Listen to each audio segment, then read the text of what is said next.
Okay, so if you have watched my first video on this channel, you will see that I'm still in the same place.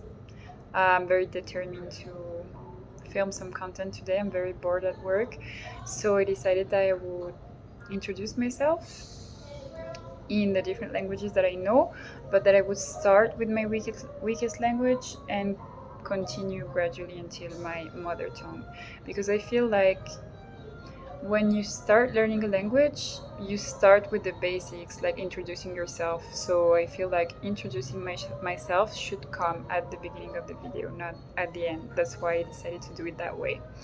So let's start with العربي اللهجة المصري.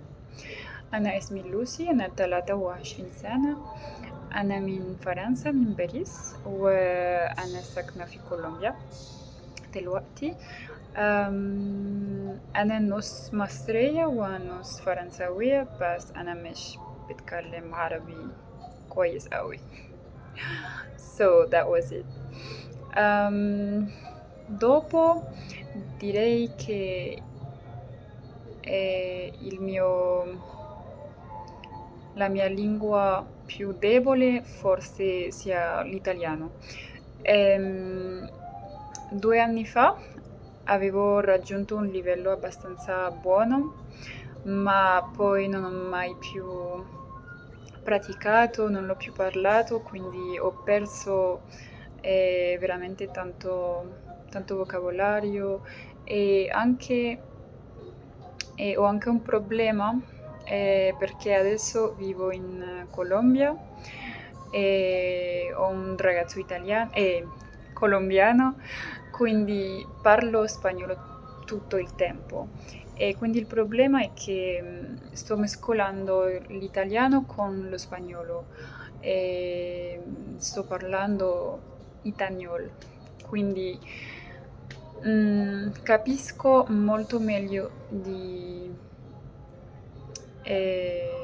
quanto parlo. Ad esempio mi piace molto ascoltare, vedere i video di Elisa True Crime e capisco tutto e non penso siano video così semplici, ma li capisco tutti. E invece è molto difficile per me parlare, espressare le mie opinioni e quindi è un po' frustrante, ma vorrei tanto migliorare il mio italiano. Però adesso non è una mia priorità perché sto imparando l'arabe, perché mio padre è egiziano e vorrei poter comunicare meglio con la mia famiglia, quindi per ora sto imparando l'italiano in una maniera piuttosto passiva e quindi non lo posso migliorare così tanto. Creo que después vendría el español. Es un idioma que hablo bastante bien. Trabajo en este idioma. Vivo en Colombia desde hace casi un año. Mi novio es colombiano. Trabajo en una empresa colombiana con compañeros 100% colombianos, muchos clientes latinoamericanos. Tengo una muy buena amiga que es española.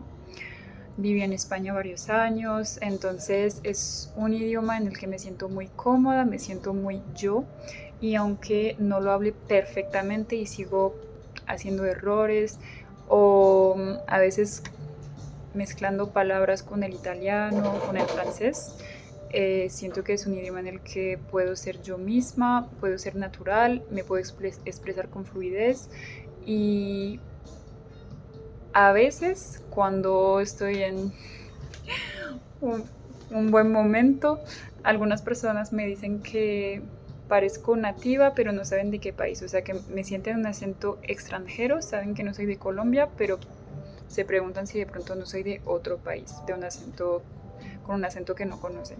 Entonces eso me hace sentir muy bien, muy feliz. Pero bueno, eso sería todo. And lastly, I think my strongest foreign language would be English, because I've been learning it for about 10 years now. Most, if not all, French people learn it at school, since primary school, I think, or middle school at least. I also use it every day at work because I work at a hotel, at the front desk, so we receive a lot of English-speaking clients, native and non-native.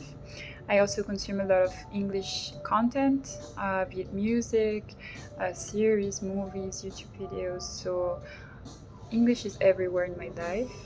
So that's why I would say that even though my accent is not great in most of the languages that I speak, English included, I feel very confident. I can crack jokes, I can understand slang, I can understand formal vocabulary, and I can speak in a variety of contexts. But it's still a foreign language that I'm aiming to improve because I do not speak it perfectly. Et pour terminer, ma langue maternelle, c'est le français. Je suis française. J'ai grandi en région parisienne jusqu'à mes 18 ans. Ensuite, je suis partie en Belgique, où j'ai été exposée à un autre type de français, même si c'est pas totalement différent, mais c'est vrai que c'est là que j'ai commencé à découvrir un peu les différences. Je suis aussi prof de français conversationnel. Donc je me rends compte que même si c'est ma langue maternelle, je continue à l'apprendre. Je pense que le français, c'est une langue assez complexe. Et en donnant des cours, je me rends compte de toutes ces nuances, de toutes ces règles, de toutes les expressions qu'on a, le vocabulaire riche que possède cette langue. Et je suis franchement contente de parler français. Mon copain est en train d'apprendre le français et bah, je me rends compte que c'est difficile en fait. Donc je suis contente de ne pas avoir eu à faire trop d'efforts pour parler cette langue. C'est une langue qui, je pense, est jolie, a plutôt une bonne réputation. On a des bonnes séries, des bons films, j'aime bien l'humour français aussi. Donc globalement, je suis très contente de parler cette langue et que ce soit ma langue maternelle. Et voilà, c'est tout pour aujourd'hui. Merci.